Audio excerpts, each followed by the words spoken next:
pinball started in France. Aristocracy tried to bring outdoor games inside because it was raining. It started out as you're rolling a ball up an incline and it's coming back down because of gravity to hit some targets that you don't have a direct shot at. They called it originally bagatelle.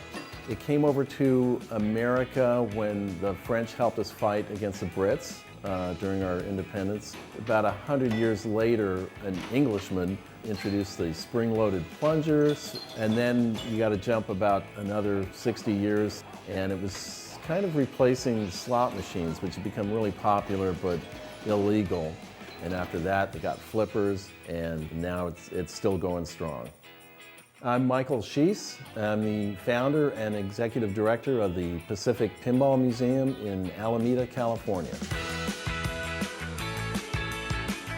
The museum came about because of a need. When I was at the Smithsonian, I just assumed that the American Heritage Museum would have a whole slew of pinball machines.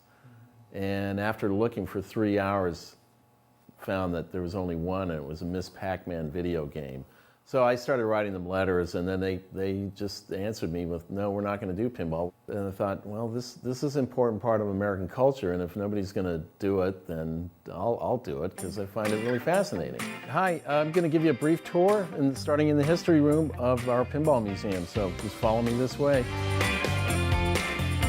This was the most popular pinball machine ever made. They made about 80,000 of them. Even by today's standards, pre-flipper pinball, but sold more than any machine ever produced. These are all leading up to this when pinball was still gambling, and this was the most notorious one of all, Bally Bumper. This one was actually confiscated by the Oakland police in 1936. They ended up giving them to Alameda policemen, and that's where I got this one. After the war, 1947 is where we first started getting flippers, and so Humpty Dumpty was the first game, and it was like Gottlieb, and it has 6 flippers.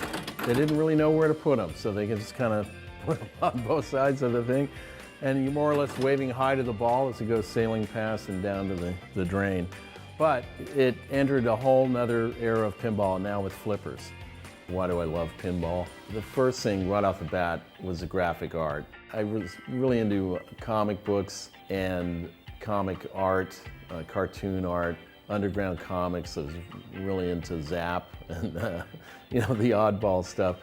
And pinball, it's that type of art. Hi. This is one of my favorite rooms. It's a room that we use to theme pinball machines. In this case, we took a collection of Art Stenholm games. The themes are pretty amazing, and it captures a part of American culture that you just don't see. You know, because he had 2 daughters, he did something different. Instead of doing the cheesecake back glasses to get the young men to put the quarters in the machines, he featured women like this gal here. She's shooting the gun, you know. He kind of empowered women. Here they're playing pinball, here they're scuba diving. On this back glass of the Four Seasons, they're all doing sports. Other museums get the moms with the kids, usually during the week. We get the dad, the mom, and the kids. So we get the whole family. We have a dad appeal because the dads grew up playing pinball. What really gets me excited about pinball is, you know, the lights, the ball bouncing around, the noises. It just makes it really exciting. And there's always that feeling that you can do that much better. You can just, oh, I just missed it, so now I do it again, I can keep trying. I've never been to the Pacific Pinball Museum before, but it's been so much fun today to be here. It's great because you get a lot of older machines or things that you didn't really think about were pinball. Pinball is kind of open to anybody. You don't have to be athletic, you just got to understand gravity, basically. So I always joke about anybody can suck at pinball. So this is the 80s room, and this is where things really changed for pinball. He lost the score reels, went with digital scoring. It also changed all the sound. You no longer had chimes, bells. They went with electronic sounds.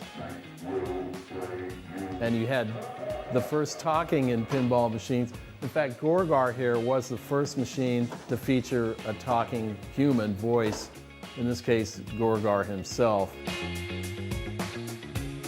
And welcome to the 90s. So, what happened in the 90s? DMD, dot matrix display. So all the games now can do animation, they can do full-on graphics, so you can actually do color on these dot matrix displays. So with all these themed machines, you get into movies and even TV shows, like over here you have CSI and then Tron, the movie.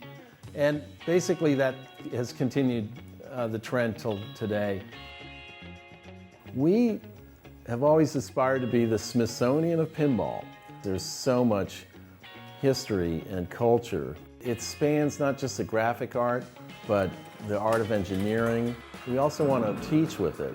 Math, science, art, and history. Our museum is going to be, I think, a new style of teaching is where we're going with that. Preservation, teaching, and fun.